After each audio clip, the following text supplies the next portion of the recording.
Hello everybody and welcome back to LMM, and if you're enjoying the kind of stuff that you're seeing on the channel at the moment, how about giving this video a like and maybe subscribing to the channel to help us grow. Today is part 2 of the Mid-Suffolk Light Railway Gala, and that finds me as the driver of Cockerel number 2525. As you can see, my crew and I are getting the locomotive ready for its day of service, and as the driver, I am in the position of the supervisor. I really like this strange engine. If you want more information on it, there's a link coming up on the screen now for the video that we filmed on this very thing. It has 3 levels. The driver stands on a plateau and the fireman down here in the pit. And I'm always really excited to be on this thing because it's just a super piece of kit. We had been at the railway since the early hours to get the locomotive ready and in steam, and having coaled off, we are able to pull off shed and go down ready to begin the day's duties.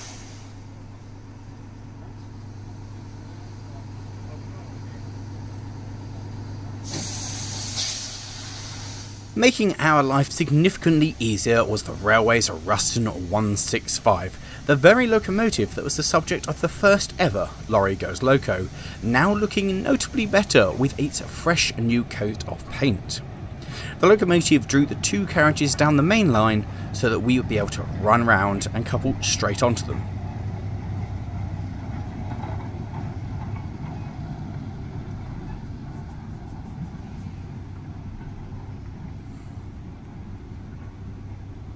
And with the train coming to a halt and the road being set for us, we headed up into the platform.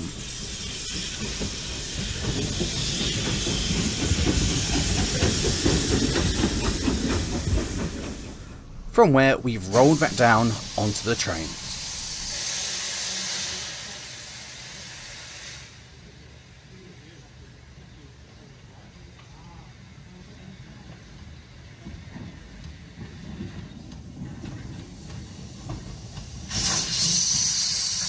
And having been coupled to the train, we headed up into Brockford Station. Whoa.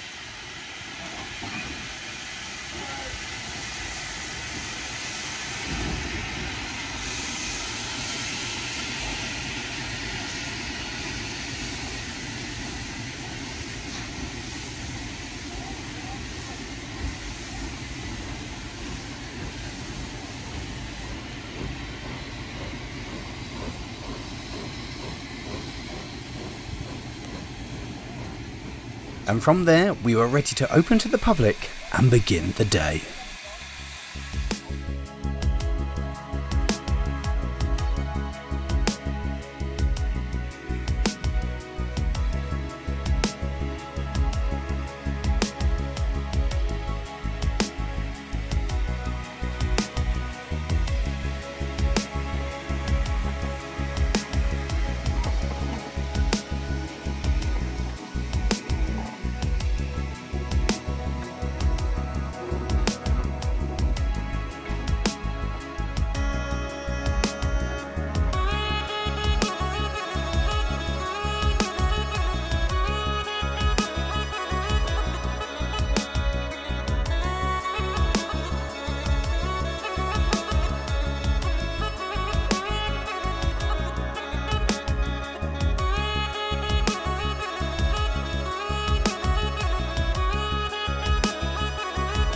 And after a few trips, we came off the train to allow the Ruston 165 to take over. It was a gala after all. And during this downtime, we took this opportunity to do what every good crew should do with their steam engine, and that is to cook. Probably should have got another straw. Normally it doesn't stick quite so well to the pan. The thing you need to do is put it in, turn it, put it in, move, turn it. Yeah. Probably should have had another straw. Before we could cook all of our bacon, it was time for us to take the train again. And this time, having brought the train safely down to Dovebrook Halt, we were going to do something a bit more interesting. We were going to do a demonstration shunt.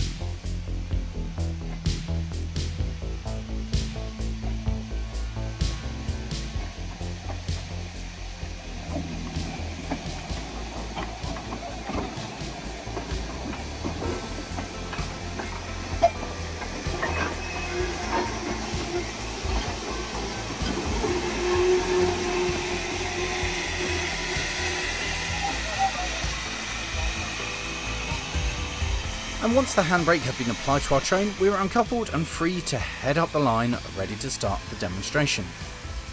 We had surrendered the staff to the RO so he could work the ground frame and allow us to access the siding where the wagons were stored. Now I was quite excited to do this because this was one of the first times I had ever actually done shunting with this locomotive.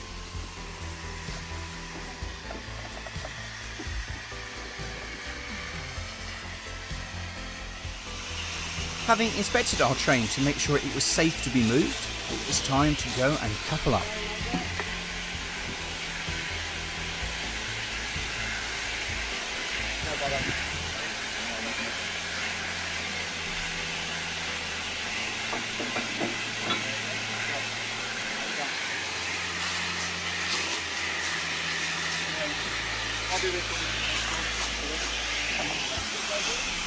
I went to take off the handbrake of the rearmost wagon by using the brake stick to be able to release the pressure and put it into the off position.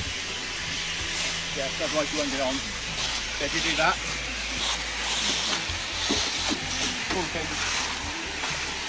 release that, there you go. That was sort of wrapped it back, doesn't it? Right, now get back on. You'll need that for the next thing. With the brakes released, we were able to move off and pull the wagons out.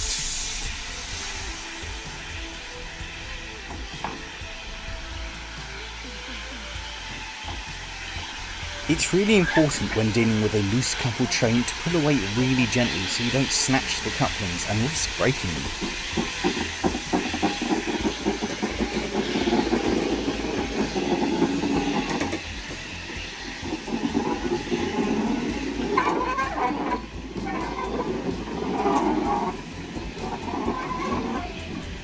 Once we'd managed to pull ourselves up out of the siding, the road was reset so we could propel back down the main line.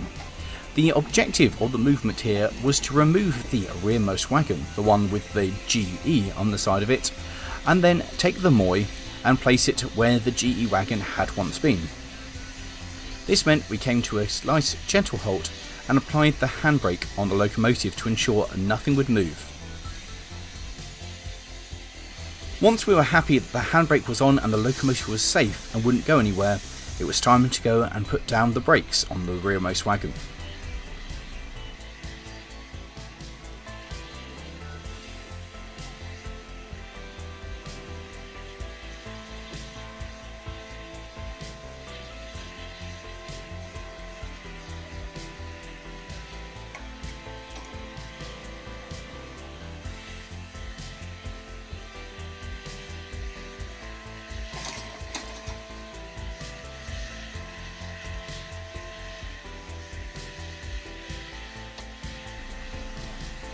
The line here is on a slight falling gradient, so when we'd stopped it had made all the couplings tight.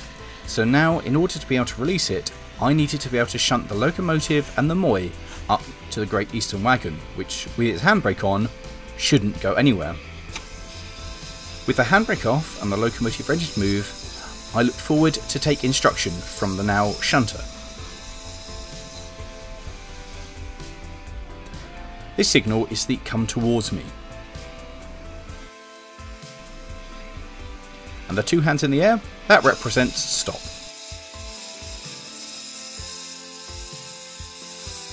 My cleaner knows that until I've made the locomotive safe and assured him that it's not going to move, he is not to go in between.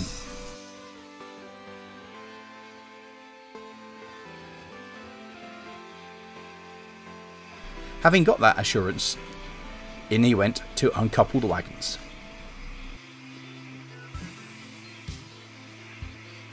And once uncoupled, we were able to move off with the moy.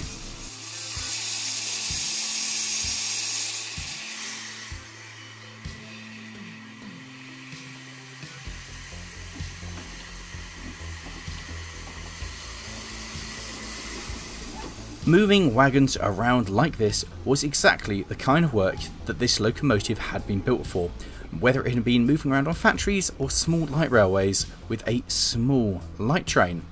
This thing was entirely in its element. With the road reset, we could now propel the moy back into the siding to when it had once come from.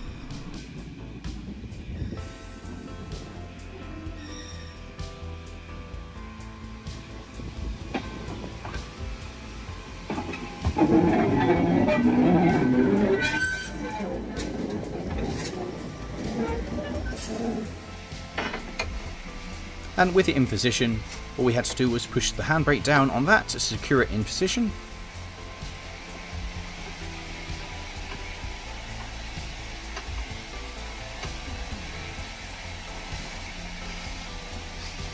Ascertain that it was safe to go in. Going under. Let's go.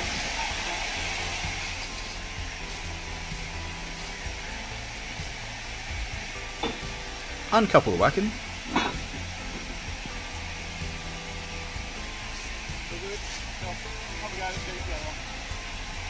Pick up the brake stick, reboard the locomotive, and go pick up the other wagon to put that on front of the moy.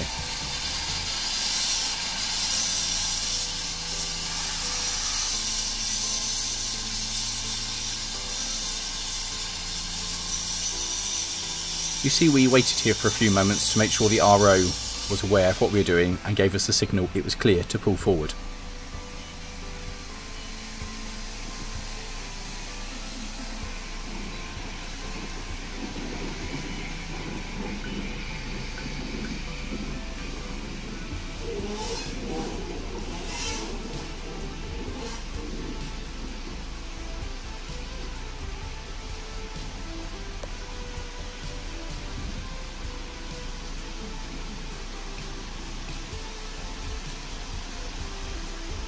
And once again, the road was set. We came back gently onto the Great Eastern wagon.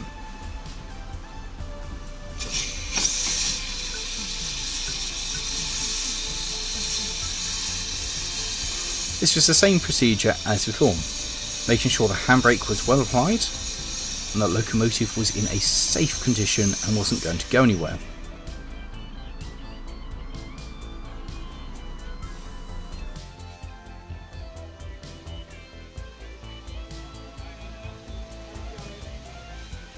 Once again, the cleaner made sure it was safe before we went in between and went and swung the coupling onto the hook. And satisfied that it was indeed connected, he could then release the brake.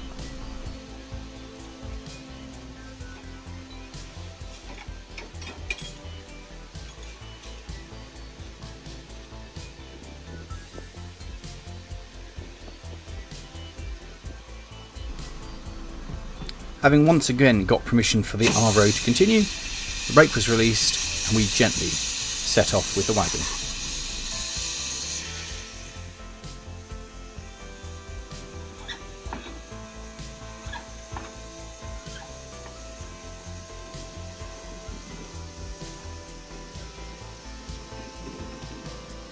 And once we put it back into the siding, it was time to put the brake on once again.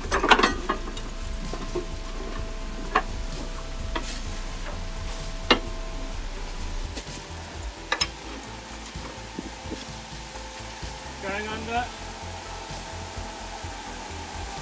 Going under. With the brake on, and his assurance that I wasn't going to move, the cleaner went in to uncouple. And once uncoupled, we were free to come back out of the siding and go back and collect our train.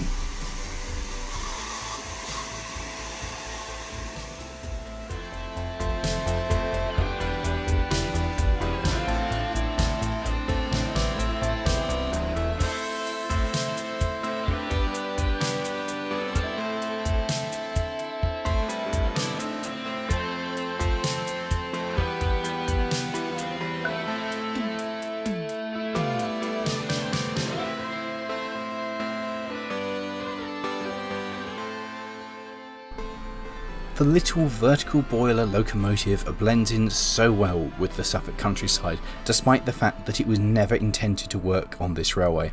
It looks like such a wonderful light railway locomotive that you can just pretend that the original railway might have considered buying. And once we got our train, it was back to it with the passenger service.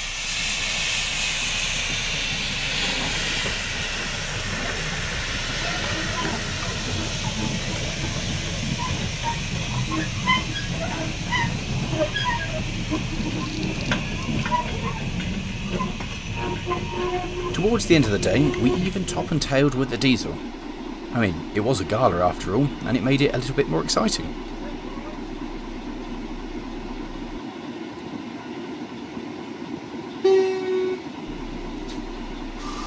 And of course, 2 locomotives for 2 coaches seems, well, ample.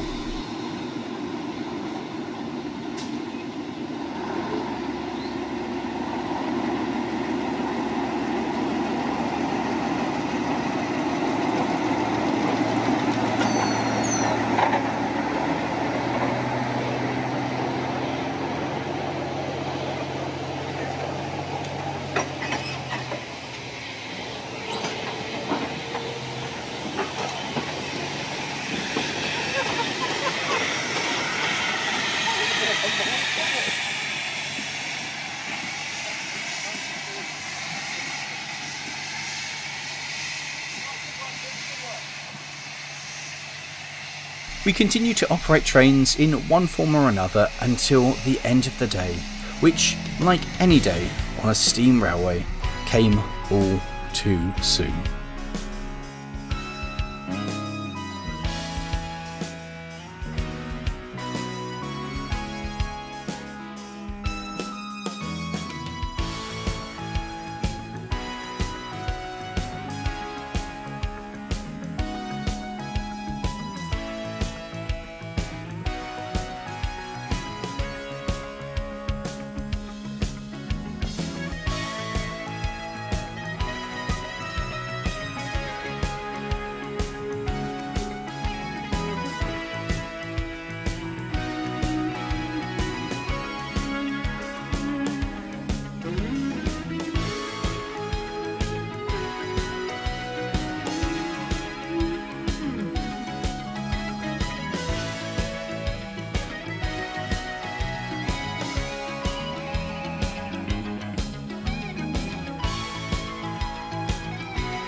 And the end of the day meant it was the end of the gala, and once we put the engine away, it went back to getting my fleet back home. Luckily for me, one of my friends had turned up with their beaver tail, and the comma had its trailer fixed to drag some of my stuff back to the shed, and travelling back in convoy was one of the highlights of the entire day.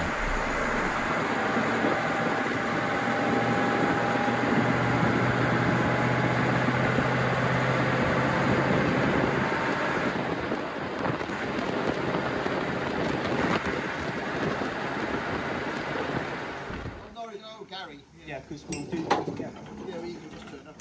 Yeah, Safely, gently, and easy.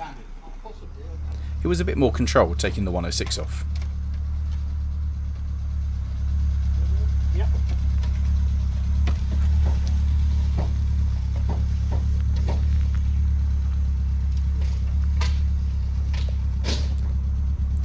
The biggest problem, of course, with doing all of this is that once I'd recovered all the vehicles back to the shed, I then had to go and put everything back away, which took an age. So with that, we'll leave it there, guys. Thanks for watching this video. I hope you've enjoyed this 2-part looking at the Mid-Suffolk Light Railway's gala and some of the work that's gone into taking the fleet there, and the shunting demonstrations itself. If you have enjoyed this video, there's a couple of recommendations coming up on the screen now. And with that, thank you very much for watching. If you haven't already, maybe give the video a like and subscribe to the channel. And of course, we'll see you next time. Ta-ra!